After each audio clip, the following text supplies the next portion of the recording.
Okay, y'all, let's have some boxing talk. Now, first thing I want to talk about Alycia Baumgardner. Now, she's made it clear she wants to be undisputed. She wants to be undisputed in multiple divisions. Well, the thing with Alycia Baumgardner, she's going to have to move, and she's going to have to be in position that she can get these fights that she wants. The clock is ticking for people like Katie Taylor, who is 38. Now, Amanda Serrano is 35 years old.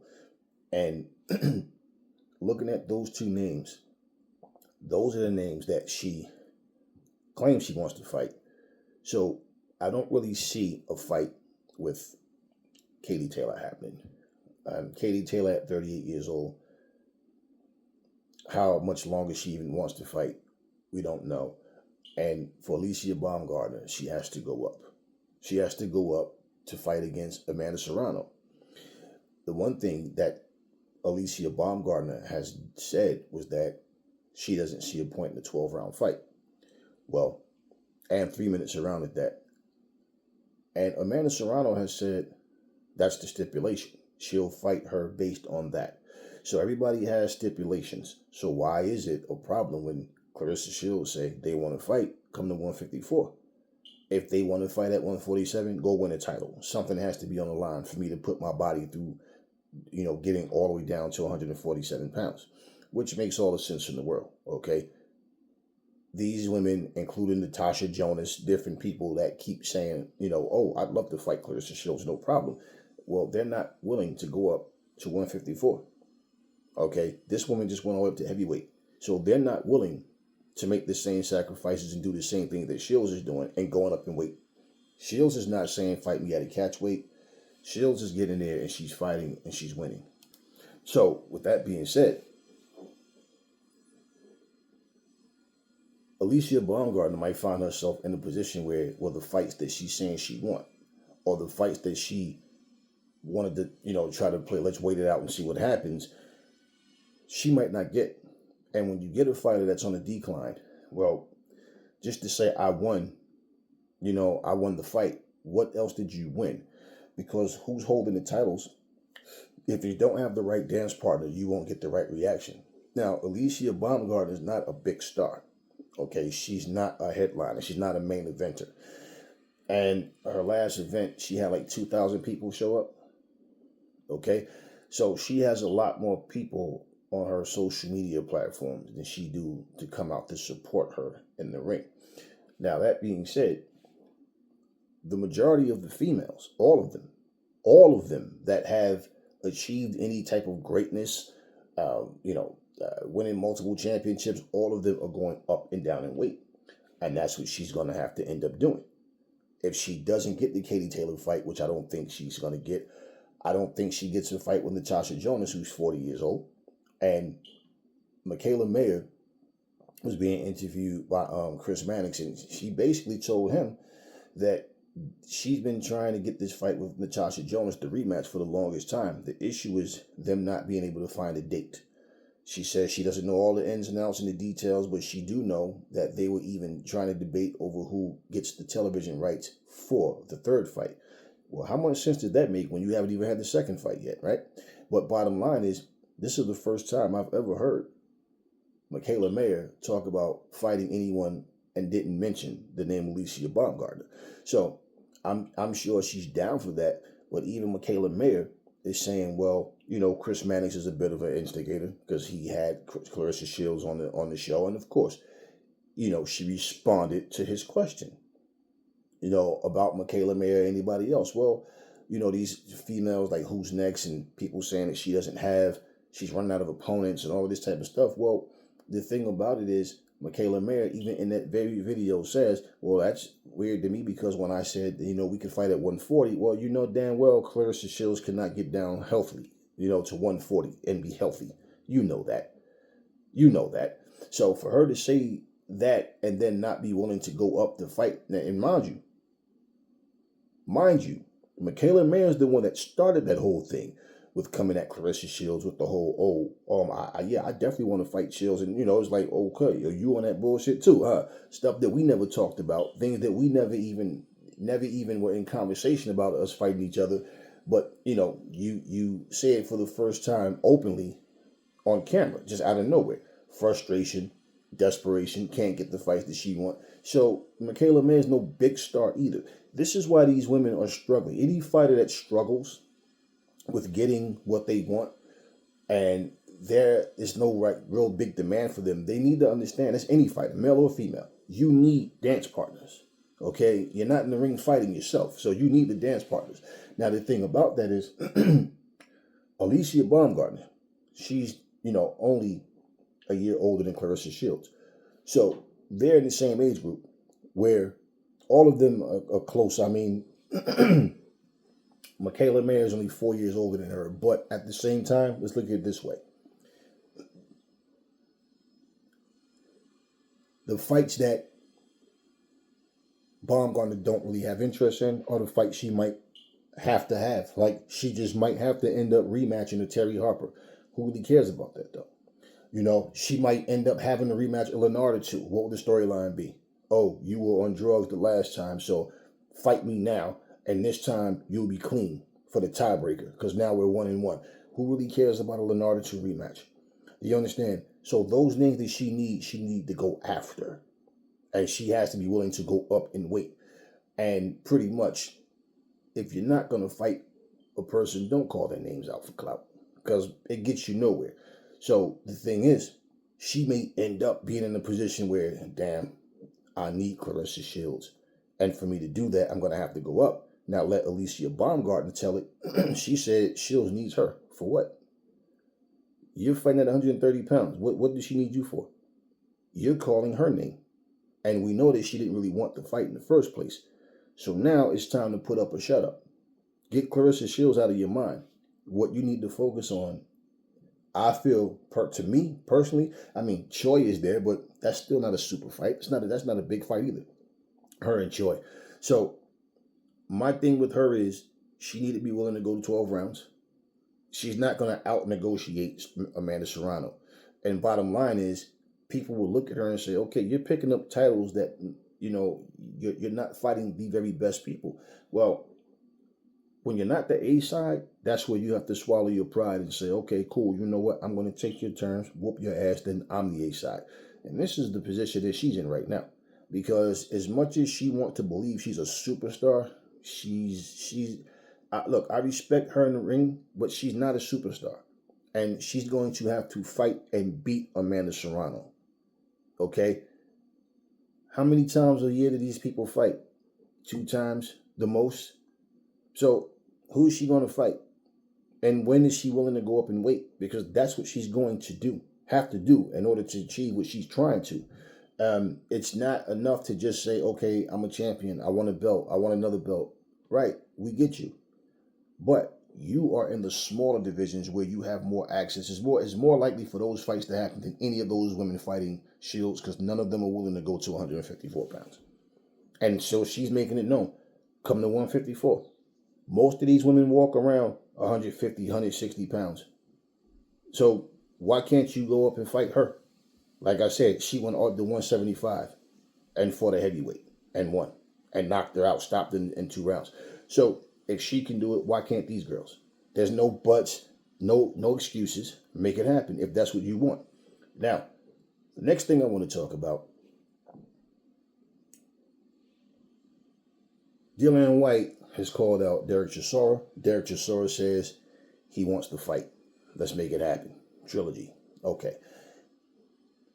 That takes Deontay Wilder. Now, I never heard that Deontay Wilder was going to fight Dylan Whyte. That was just me saying the possibility, looking at if Wilder wants to continue to fight, how the people that he could fight would be like a Dylan Whyte, somebody like a Derek Chisora or Joe Joyce. The problem is those guys are no longer top-level guys.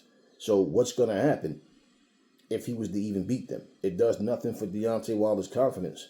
Why? Because contrary to what fanboys want to believe, Deontay Wilder knows that those guys are no longer top-level.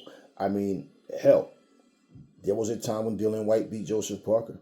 I don't see Dylan Whyte beating Joseph Parker now.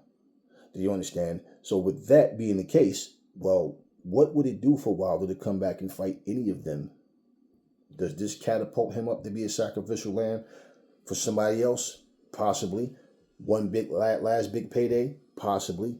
But that's why I said for Wilder, I feel like, man, unless he fights someone on that level, what's the purpose? Because more than likely he fight a top level guy, he's going to lose. So if he can't get a Dylan Whyte or a Derek Chisora, he knows he can't afford another loss.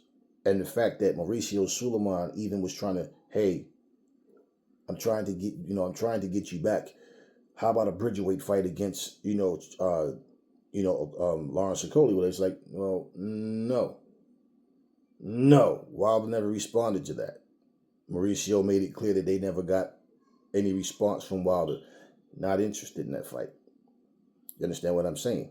Like I said, you can't buy gold with silver money. So beating a guy like, if he beats Dylan Whyte, or if he beat a Derek Chisora, it does not mean anything. Just that, okay, I was able to beat these washed up fighters. And he himself is, people are starting to doubt Wilder now, but a lot of people are still, even though they're doubting him, they want to see him fight. Then you have people saying, I think Wilder should just hang it up. Now, with all that being said, for Deontay, I think that whatever he chooses to do is on him. But I think Wilder knows, even if he was to beat a Derek Chisora or any of those guys, if it's about just a big payday, it doesn't do anything for his confidence. And I think Wilder goes in there and step up and gets knocked out. He might get knocked out by Dylan Whyte or Derek Chisora. Now, as far as Dylan Whyte goes and Derek Chisora, I feel like can take a punch better than Dylan Whyte can now. I feel like he definitely can. That might also help him to beat Dylan Whyte, because Dylan Whyte definitely doesn't like the same fighter. Now, unless he can improve from what we've seen him look like last time, and I think since Dylan Whyte also got that big payday fight in Fury, I don't know.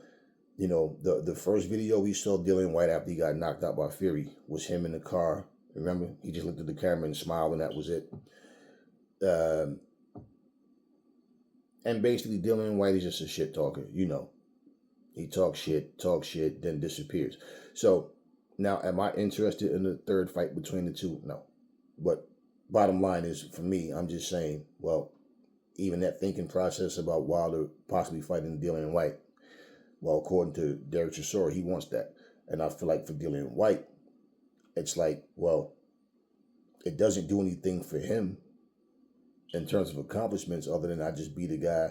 I'm fighting a guy that I already beat 2 times. And now we're both older, and pretty much we're both in a position where Derek Chisora gets more respect than Dylan Whyte does. But they're both in a position where, no one really takes either one of these guys serious anymore. And it's been this way for a while. But people just like to see Derek Chisora because he comes to fight. So, that interest in that fight is one thing. And if it happens, it happens. But I just wanted to talk about that because it's ironic that yesterday I do a video mentioning, Deontay Wilder possibly fighting against a Dylan Whyte, somebody on that level, or Joe Joyce, or even a Derek Chisora. And then today I see this video where pretty much, Derek Chisora is accepting the challenge from Dylan Whyte. Now, the last thing I want to talk about is this. People, I read a lot of comments. People say a lot of things to me. There's things that I read people saying, period, on other platforms. What's funny to me is why people keep comparing, the Terrence Crawford situation with Canelo as the same as Floyd and Canelo. And it's nothing like Floyd and Canelo. Okay? In a nutshell, I'll break down exactly what people are trying to do. What people are doing is real simple. If you're being honest and we still have a difference of opinion, that's all fine. I don't care regardless. Your opinion is your opinion. My opinion is mine. But this is what people are doing, okay? People that are speaking are mostly speaking from a fanboy perspective. And they keep saying it's the same thing because stylistically, Terrence Crawford, he has the same skills as Floyd, but Canelo is far more skilled now than he was then. And all that is is a deflection and a delusional way of trying to save face for Canelo Alvarez, simply because they just can't get over the fact Canelo got his ass kicked by Floyd. Okay? And you can never erase it regardless. The only time you never remember it is if you get Alzheimer's or when you die. What happened happened. It's over with. Get over it. Leave it alone. Move on. Okay, first of all, this is what people try to not say. When you look at Floyd, when he fought Canelo, he was 36 years old. Notice how everybody else is old at 36 except for Floyd Mayweather. Everybody else is old at 33, 34. He's 36, and yet he wasn't old. He for whatever reason stood out differently. Yet people want to call him garbage and trash and not say, hey, the dude was just that good. If he's garbage and trash, then he should not have beat Canelo. One, Canelo was 23 years old, okay, in his physical prime. Over 40 fights already by the time he fought Floyd. So what people are failing to say, and what they purposely don't want to say, is Canelo failed, okay? He failed at becoming champion at 23. When guys like Floyd Mayweather, Muhammad Ali, Wilfredo Benitez, Mike Tyson, these guys were champion before 23 years old. Some of them before 22 years old. Wilfredo Benitez is only 17. Okay, and you have others that got their championships before 20. Devin Haney, different people who have accomplished these things, but they don't want to say, well, Canelo failed to do what they did at that age. This is why they keep harping on how many times he became world champion, but they don't bring up the fact, yeah, but he did all this shit mostly with this cheap championship. Okay, it's not the same. First of all, Crawford, in my opinion, is not as good as Floyd was. Okay, and two, these guys are 2 years apart. Canelo's 34, Crawford 36, so they're in the same age group. And not to mention, Floyd came up in weight. Him and Canelo agreed to a catch weight, but the catch weight didn't drain Canelo. Canelo said he felt fine. The weight had nothing to do with it. He just lost. But somewhere down the line, his ego got the best of him, his pride, and that's why him and his fan base constantly bring up, even reporters, the Floyd fight, because they want to just believe that it never happened, or it's a reason why he lost, other than Floyd was just a better fighter. Okay, especially after you open your mouth to say that the man was trash. But, well, what does that make Canelo then? Oh, Canelo's far more skilled now. Right, based on what? Canelo fights certain type of guys. We give Canelo his credit for what he's done, but at the same time, right, stop bringing up the Floyd situation, making points that mean nothing, okay? Younger, bigger, stronger, right?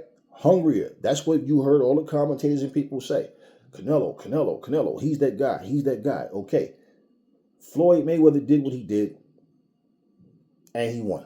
And he whooped his ass, and that's just the way it is. Terrence Crawford, okay, is 2 years older than Canelo. But Terrence Crawford is willing to go up. Okay, he's trying to make something happen. Floyd was already the man. Canelo was trying to prove, no, I'm the man. Out with the old and with the new. And it didn't go in his favor. This has nothing to do with that. Not to mention, Canelo came down 2 pounds. Floyd came up from 147, okay? So he came up 5 pounds at a catch weight. Okay, when you look at all of that, that has nothing to do. That fight has nothing to do. It's not even similar. It's not even similar to Canelo and Crawford. It's not even the same situation. Not to mention, for Crawford, it works against him. Why? And I've made this clear in previous videos. For Crawford to come up to 147, and he's been there for a while. Now, he's going up to fight Madrimov. He's saying in 3 fights he can be undisputed. Well, we're talking about at least a year and a half. At least. Minimum. At least. Before this happens. Okay? So, if we're talking about him fighting Canelo, we're talking about now Canelo being around 36. And then Crawford being 38. When is this fight going to happen, right? When? And when Canelo fought Floyd, Canelo basically was in a position of, this was considered a super fight between a veteran and a young fighter, but the guy had 40 plus fucking fights. How many fights does Madrimov have? Professional, 11. Now we're trying to pretend that his amateur background is going to be enough to match what Crawford has, because this dude is dangerous, and this is how they're building him up. So when Crawford wins, it makes Crawford look like he just defeated, a freaking monster in the ring, right? So that's what that is. Canelo didn't need any fake hype. Floyd didn't need any fake hype. Crawford doesn't need the fake hype. We know what he can do. But bottom line is, they know that Madrimov lacks, and that's why they're trying to build it this way. I get what they're doing. But him going up to 168 pounds, people think that his power is going to carry over, where he's going to be super effective and he's going to beat, Canelo. Like I said, they think Madrimov have a chance, but they don't think Canelo does. So what's going to end up happening, when you sit back and look at all of this in the end, now, should Crawford win, if Crawford goes in there and loses to Madrimov, all this shit's over. There will be nothing after that people even care about. And then even the fight with him and Spence, the only thing that he can say is he has a win over Spence, and that would probably be his cash out fight. Okay? Canelo's on the come up to get his name out there. Crawford's at the tail, like he said, I'm at the tail end of my career. It's not the same situation at all. So even Crawford's hunger, showing up doing WWE stuff, finally, this late in his career, Crawford is trying to get 2 big paydays. Canelo was trying to climb the ladder to become that guy, the main guy. I'm the guy.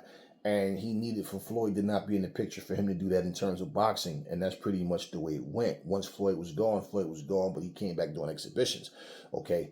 But bottom line is the same dynamic's not even there. And in fact, who's the younger, bigger, stronger fighter? They have that in common. They're both black. They have that in common. They're both skillful. They have that in common. Okay? And Terrence Crawford is the same age, okay, now that Floyd was when he fought Canelo. Okay? That's, but other than that, now Canelo is a seasoned vet. Yeah, he's way okay. Keep that in mind that you say that. Why? Because for that reason alone, he should be fighting Benavidez and not Berlanga. And for people to look at that, what people fail to realize? If it wasn't for Floyd, Canelo doesn't have the same popularity that he has right now. Because even in defeat to Floyd, it made people want to see Canelo do better, even that much better, because they hated Floyd so much. They want to just be able to push to say somebody's better than Floyd. Okay? And Canelo not giving Benavidez a shot, who's 27 years old, but fighting Berlanga, after saying Benavidez has done nothing. He only beat 1 champion. And let's not forget, he just fought Jaime Munguia, who came up in weight. So, for Canelo, he's losing a lot of credibility. And he made it clear he does what he wants. And he's Mexican. Remember, that was his words. So he's doing what he wants to do. This has nothing to do. It's not the same situation, y'all. It's not the same thing. He doesn't want to give Benavidez a shot, because plain and simple, he's not confident he can beat Benavidez, and Canelo wants to be considered the greatest Mexican boxer of all time. And if he loses to Benavidez, well, that means, guess what? We have a new sheriff in town, and his name is David Benavidez, right? He will beat him. We knew he didn't want that rematch. We knew that he was trying. He didn't want it. Mauricio helped protect him. He didn't want that fight to happen between the two. Now, Bivol is not Mexican, so it's not like, well, Bivol's the new Mexican king. That's pretty much where Canelo keeps talking about Mexico. Yeah, he wants that attachment. He don't want anybody. Now, Julio Cesar Chavez, nobody. He doesn't want anybody to be seen as a better Mexican fighter than him. So even when he's asked the question, he said, well, I'm the best right now, Mexican fighter right now. But he's already made that comment that he wanted to be seen as the best Mexican fighter of all time. He wants to be seen as the best fighter of all time, period. But guess what? You can't sit here and dodge this smoke and make excuses about, to say you don't want to fight another Mexican because you're Mexican and you represent Mexico. And then you debunk your own claim by fighting Jaime Munguia. So now, going against Berlanga, it's simple. They're going to try to make this Mexico versus Puerto Rico and feel like that's going to make everybody overlook the fact that Berlanga doesn't belong in there. And Benavidez, pretty much, if he gets the fight at any point in time with Canelo, and let's say Canelo fights past his prime and he get beat, there's no excuse about it. This fight could have happened a long time ago. In fact, it could have happened when Benavidez is 23. Okay, and Canelo was late 20s or whatever, or just 30. But at the same time, guess what? It doesn't matter. Canelo is the one who put this fight off. So we don't have the same situation with him and Crawford and with him and Floyd. And once again, in my humble opinion, he is not as good, Terence Crawford, as Floyd. He is not as good as Floyd. And pretty much, I think Canelo knocks him out at 168 pounds. Now, take all the bigotry shit away, take all the race fans away, take all the bullshit, and let's focus on the two fighters. I just do not think Crawford is going to be able to handle Canelo punches. I do not believe Crawford is that much more skilled than Canelo. Like, Canelo's just not going to be able to figure out what he's doing. I just don't believe that shit. I'd have to see it to believe it. And the reality is, for Crawford to try to outbox Canelo for 12 rounds, and he doesn't have the legs to move the way he used to, how is he going to keep Canelo off of him? He's not the defensive wizard that Floyd is. Look at Floyd's age and what Floyd is doing right now. If you've seen, I don't think people realize this. You know, Pacquiao has had at least four exhibition fights that nobody's talking about. Yeah, I've seen him fight a guy in Korea. I've seen him fight a couple of people, and they're all like over in the Orient. But check this out, right? Pacquiao, you can see he's not the same fighter. And I'm listening to the commentators, and you know what the commentators are saying? Oh, Pacquiao, his hand speed and his footwork, and Pacquiao is clearly not the same. Look, you're doing exhibitions for this reason. You're no longer fighting against top-level fighters. But if you look at who he's fighting, and look, you can see Pacquiao has slowed down a lot. Of course, the man is, okay, he himself is, 44, 45 years old or whatever? So he himself is not the same. But the commentators talk like he is the same. And they always talk as if he's holding back on the opponent. Now, notice when Floyd fights, they make it sound as if, Floyd Mayweather is in there struggling or something. Like when Floyd is in there carrying the fight. Now, when Floyd jumps in there and beats a guy and get it over with, then all of a sudden, that guy wasn't shit. But nobody's talking about any of Pacquiao's exhibitions. And I don't think a whole lot of y'all even know he's been fighting exhibitions. Okay? He's not tight anymore. He's flabby looking. He's not the same. But listen to the commentators. You might have one out of the two or three that's sitting there and go, well, he's older now, right? But the rest of it's Pacquiao is all praises, and they always talk about what he accomplished in the past and what he's done, because this is a whole, Pacquiao is the guy everybody loves, and they keep talking about Pacquiao versus Floyd in the rematch, and me looking at both of them, Floyd would fuck him up again. Pacquiao is not the same. Those angles that he does, and now he still has some hand speed, but he lunges in. He always lunged in. But now the thing is, when he lunges in, he ducks down. He lunges. He doesn't have the foot speed to get away, pivot, and move. He doesn't have that anymore. So now when he's lunging in, the same way Marquez timed him, if he's in there with Floyd, he's going to get timed. Floyd's not the same fighter he was, okay? But he's still sharp, and he's still much sharper than Pacquiao is. What's the purpose of this happening again, as if this is a super fight part 2? No, because if they fight, it would be an exhibition. You understand? It's not going to be we're just in here, we're going to pack the arena, everybody's anticipating this fight like it. No, you guys said the first fight sucked, so why would you be so eager to anticipate a rematch, right? No. So, things happen. People don't know how to move on. And that's all that is. We know what Pacquiao could do. We know what Floyd could do. We know what Canelo could do. We know what Crawford could do. All of them are great fighters. But the fights are happening in a different sequence, and it's not even close. It's not the same thing. So every time you guys that keep saying that's Crawford fans, it's not the same exact thing. Now you guys want to believe Crawford can win. And listen, I'm not saying it's impossible, but I'm saying it's an uphill fucking battle.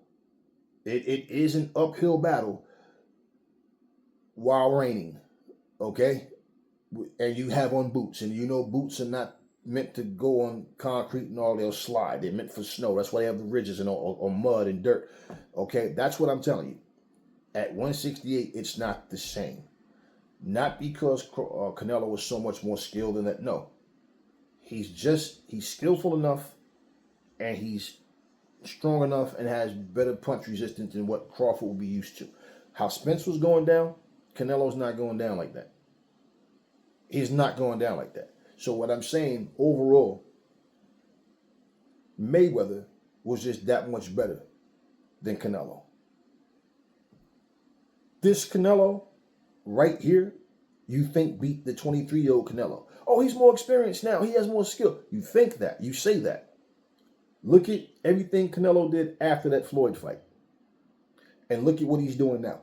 Look at the level of competition he was fighting compared to the level of competition he's fighting now. Okay? Simple. Same Canelo to me. Just with more wear and tear now. Difference is, him and Crawford are 2 years apart. So if there's no, I'm the younger, fresher fighter in this situation. Bottom line, Crawford is the same age that Floyd was. I do not believe this fight happens. I don't think it should happen. I don't think it needs to happen. Canelo's already established himself. Crawford has established himself, but not to the same degree. And, I don't know if this is true or not, but I heard Tim Bradley say that the tickets are not selling too well. And mind you, even though Crawford is the headliner, you got Andy Ruiz on that card as well. Jarrell Miller's on that card as well. And you want to know what's funny? People are talking about this is the most stacked card in the U.S. ever. And y'all can't sell it out. So, just saying, y'all, things are different. People like to make certain things the same, but it's not. It's clear to see. And people, all this fake hype and all this fake news, it is what it is. But guess what? What's going to happen is going to happen. And I think, personally, to look at what these guys have done and what they're trying to do, what people fail to realize, where Floyd was smart, he knew what he wanted to do with Conor McGregor. He knew I had to fight somebody outside of boxing to get this type of money that I'm trying to make, and he's the only one that's been able to do it to that same degree of success. He's the only one. Fury, even with Fury, think about this. I don't know what Fury was paid against Francis Ngannou, but it wasn't close to $300 million. He didn't get $100 million. Floyd got $300 freaking million. He got $200 million to fight Pacquiao. Okay? AJ made that $50 million against Ngannou. All that shit falls way short of what Floyd's numbers were. So, do you understand? The spectacle that he wanted to make and what he was trying to accomplish, he was able to do that. These fighters that's trying to follow that blueprint, they don't understand everything that goes into what Floyd went through in his career to get to that point. And the people don't seem to understand this. And unfortunately for Crawford being quiet way too long. To now all of a sudden, you see him and Eddie Hearn going back and forth for the cameras and all this stuff out there in the build. Now he wants to start doing this stuff. Now he wants to start trying to mingle with the public and smile. And now, at 36, now he wants to finally start coming out this shell after he beat Spence. Now he wants to he waited too long. He just waited way too long. Antonio Tarver. Nobody knew who the fuck Antonio Tarver was. I watched him fight Eric Harding, get his jaw broke. I had saw him fight before that, but he was no big name. Unfortunately for him, when he beat Roy Jones, they're the same age. But all that shit didn't last too long. Because after the Glenn, he fought Roy, he beat Roy. He lost his very first defense to Glenn Johnson. He got it back. And then pretty much fought Roy again. And after that, everything was just, okay, now that you're not recycling, fighting the same fighters 2 and 3 times, he fell off. Who talks about Antonio Tarver right now? If you're talking about him right now, you're talking about him more based on him commentating or like making comments about responding to him, saying, giving his thoughts on who he thinks is going to win whatever up-and-coming fights are happening. But other than that, nobody's talking about Antonio Tarver. And if you're talking about him in the ring, who are you talking about? Right, Roy Jones. They're not talking about Glenn Johnson. They're not talking about Chad Dawson. They're not talking about Bernard Hopkins. They're not talking about those fights. They're talking about Roy Jones. And that's who they're attaching to. Just saying, y'all. You got to understand there's a difference. You guys are looking at the fact that Floyd, slick boxer, Crawford, slick boxer, and y'all saying it's the same thing, but it's not. It's definitely not. Anyway, those are my thoughts on those things. I will catch you guys with some more boxing talk. Until then, be cool. I'm bold, but I wasn't nothing like Jack Johnson. You must remember now, this is a black man. Think about how we were treated then. They had lynchings and rapings and burnings, and every time he'd fight, they lynched Negroes and burn houses. And that's history. This man was told, if you beat this white man, we're going to shoot you from the audience. He said, well, just shoot my black ass on because I'm going to knock him out.